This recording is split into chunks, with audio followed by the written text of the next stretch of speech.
Hi dear friends, welcome back to the channel Geography with Vimal, and today we will discuss a very important topic.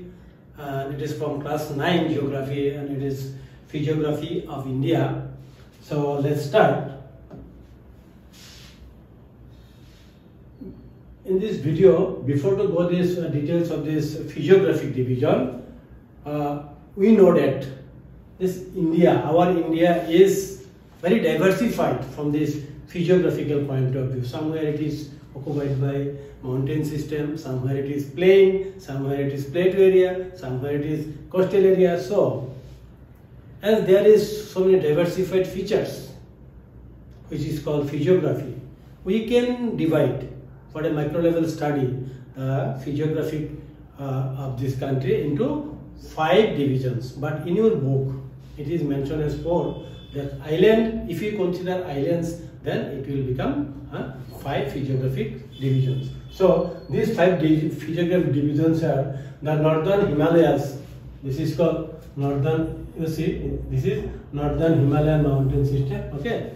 Then number 2, the northern plains. This is the plain area. So it is the northern plain region. Then number 3 is this is plateau region, the triangular shaped plateau region. Okay, and the last one, number 4 is the coastal lowlands. This is coastal lowlands, and number 5 are this Andaman and Lakshadweep. This Andaman and Nicobar and Lakshadweep. In short, these are the 5 physiographic divisions of our country. Now we will study all these things step by step. First of all, we will study about the first one, that is the northern Himalayan mountain system. Okay. So this mountain system, it is a major landform. As we know, the major landform of our countries are what? Mountains, hills, plateaus, etc. Okay. Number 2, mountains cover. Among these 4 features or 5 features, no, there is mountain, plains, hills, then plateaus, then coastal areas. All these are among these. This mountain system, in the north it is Himalayan mountain system, then Vindhya, Satpura, Mahadev, Mahakal, then Western Ghat, Eastern Ghat. All these mountains at a time accounts for how much? 10.7%. 10.7% of the total landmass. That is covered by mountain system.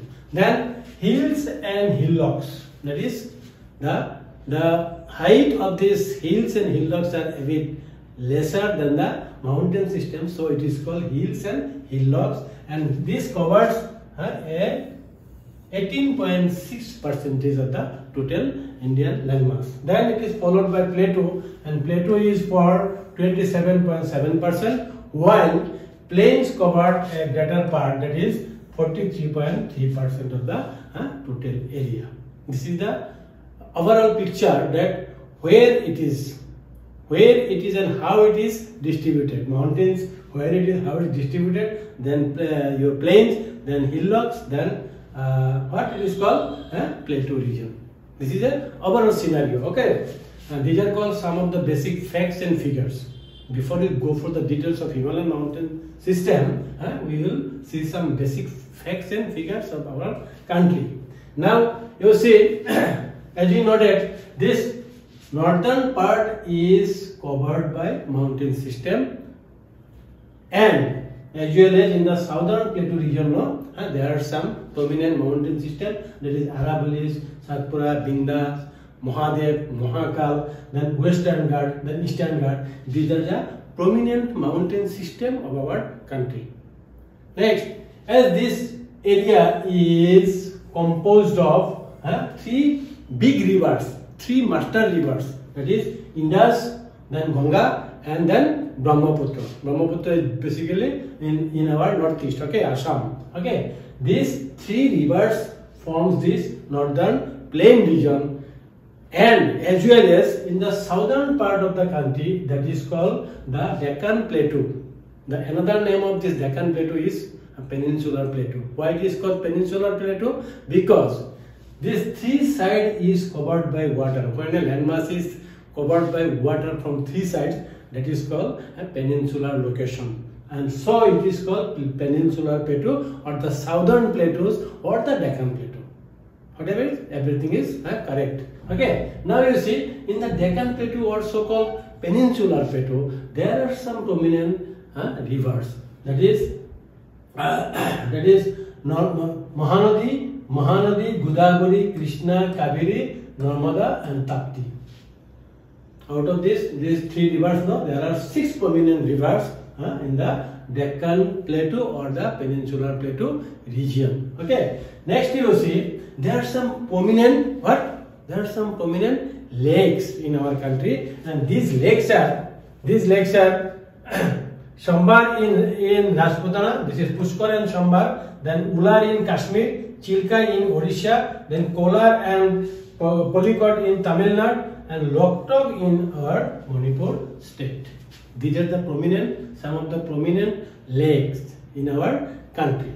And last but not the least, okay, this is a desert, prominent desert is located in the western part of our country, and that is called Thor Desert. Okay, this is called Thor Desert. Okay, these are some of the overall facts and figures of our country. Now we will go to study about Himalayan mountain system in details.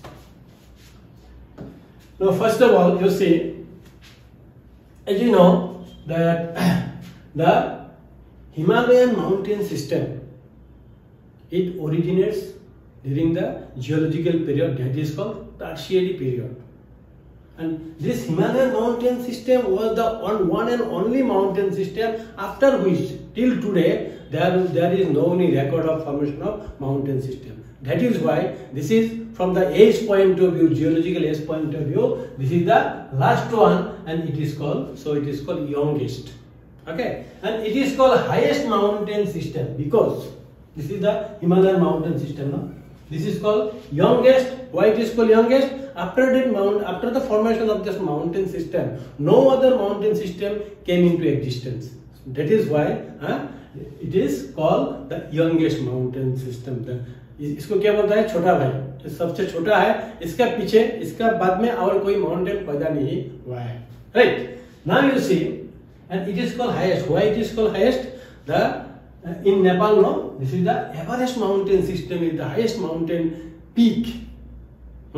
8848 meter. Sorry, 8848 meter, and this is the highest mountain peak in the world. That is why it is called highest mountain system in the world. Clear? Now you see, it extends over India. It extends over India. Then it is in Nepal. It is in Bhutan, and it is in China. The extension of the mountain system, overall extension of the mountain, it occupies it covers the China, some part of China, then some part of India, the northern part of India, then Nepal. Totally Nepal is under Himalayan mountain system as well as Bhutan. So it covers. There may be arise a very important question that why it is called the youngest and why it is called youngest and the highest mountain system.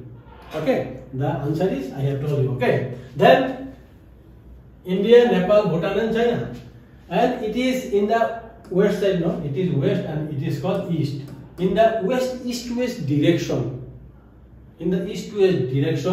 the mountain system, Himalayan mountain system in India, it is started from Kashmir, that is Nanga Parbat. There is a Nanga Parbat in Kashmir, it is available in your book also. Okay, there is Nanga Parbat to, this is Namcha Barwa. What I have told? Namcha Barwa. Okay, Nanga Parbat to Namcha Barwa. It is a tip of the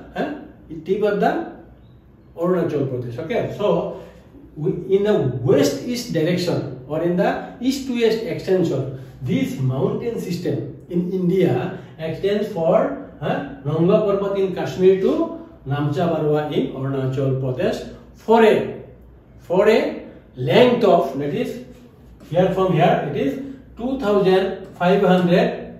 Okay, 2,500 kilometer.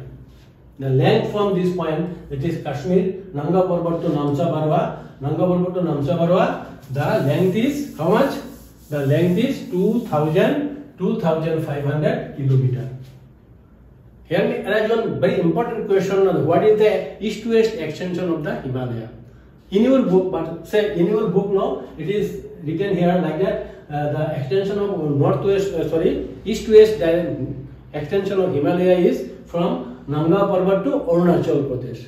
But the actual spot is Namcha Barwa in Arunachal Pradesh. So it will be better for you if you mention it from Nanga Parbat to N. Nanga Parbat to Namcha Barwa. So I have mentioned this Namcha Barwa. Okay. Now see, it extends for how much? 2500 kilometer. Okay, for a distance of 2500 kilometer from west to east, from Kashmir to then Arunachal Pradesh, from Nanga Parbat to Namcha Barwa. Clear? Now you see its length, and the wide is sometimes it is 240 kilometer to up to 500 kilometer. That means here in this portion the wide is maximum up to 500 kilometer the wide, and when you will move towards this eastern portion of the eastern side of the Himalayan mountain system, then the wide basically decreases towards the eastern. When you will move eastern side of the or the so-called the northeast India, when we will move towards northeast India, the width of the mountain system is decreases gradually, and it becomes how much? 240 kilometer. From 500 here, 500 to how much here? 240 kilometer. The total area, this entire total area is how much? It is 5 lakh square kilometer. Okay, this is also important. It may come in exam. How much? The total area of the Himalayan mountain system is how much? 5 lakh square kilometer. Area always mentioned in square kilometer. Okay. Now you see, as I have told you now. As I have told you, mountain system. This mountain system was formed during the Tertiary period. Next, as this mountain system, that is the Himalayan mountain system, is the youngest one. Number two, the rocks composed of these rocks, which is composed by the mountain system, is very loose rocks are there. That is called composed of easily erodible rocks. This mountain system is composed of easily erodible rocks, and rivers carry. That is why the rivers that is from Indo, Ganga and Brahmaputra, those rivers originates from the glaciers of the Himalayas. They carry the enormous what? Enormous sediments. This is the symptom of the Himalayan mountain system. Why it is eroded too much? Because of the structure of the Himalayan mountain system. It is very erodible sediments or structure is there. Number two, the higher peaks of the Himalaya covered by the snows. There is a permanent snow line in Himalaya. What is called permanent snow line? Permanent snow line means a imaginary line above up to this or above which there is the accumulation of the water, where water becomes ice due to the extreme cold condition, and that imaginary line is called, or the place where from the water basically accumulates and becomes ice. So it is called permanent frost line. This permanent frost line is seen among the different parts of the Brahmaputra, that is called the Greater Himalaya. In the Greater Himalaya, where the average height is 6,000 meter, no? Where the average height is 6,000 meter, here this permanent snow line is visible. Number three, the glaciers originate from these snow deposits. Glacier means what?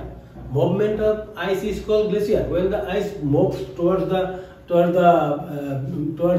the valley, no, then it is called, when it moves from a particular place, then it is called glacier.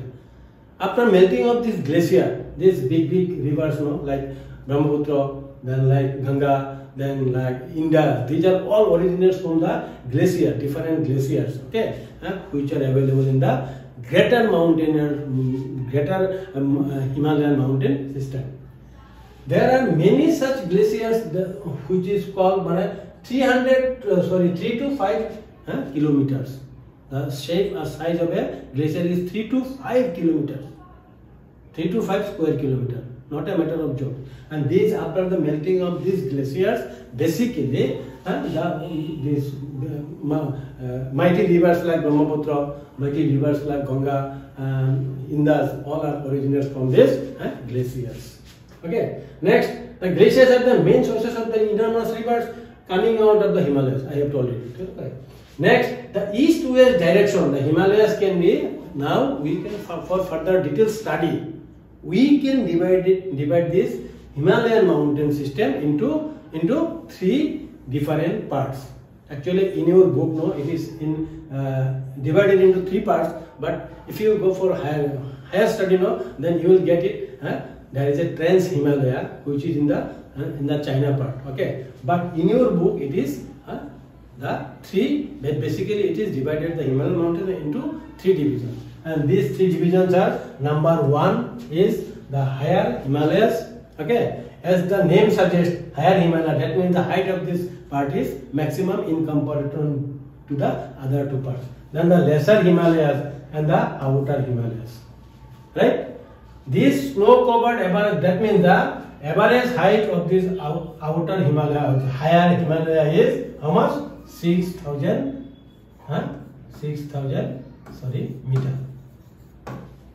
How much? That is 6,000 meter. The average height of the higher Himalaya is 6,000 meter. Then south of this is, say, this is higher, this is lesser, and this is called Shivalik. Okay, and then south of this higher Himalaya, there is what? South of this higher Himalaya, just south of the greater Himalaya, higher Himalaya, there is then the lesser Himalaya. This is higher, then it is lesser, and it is Shivalik. Okay, this is lesser, and it is south of this higher Himalaya. Its average height. The average height of this lesser Himalaya is how much? 4,000, and it was how much?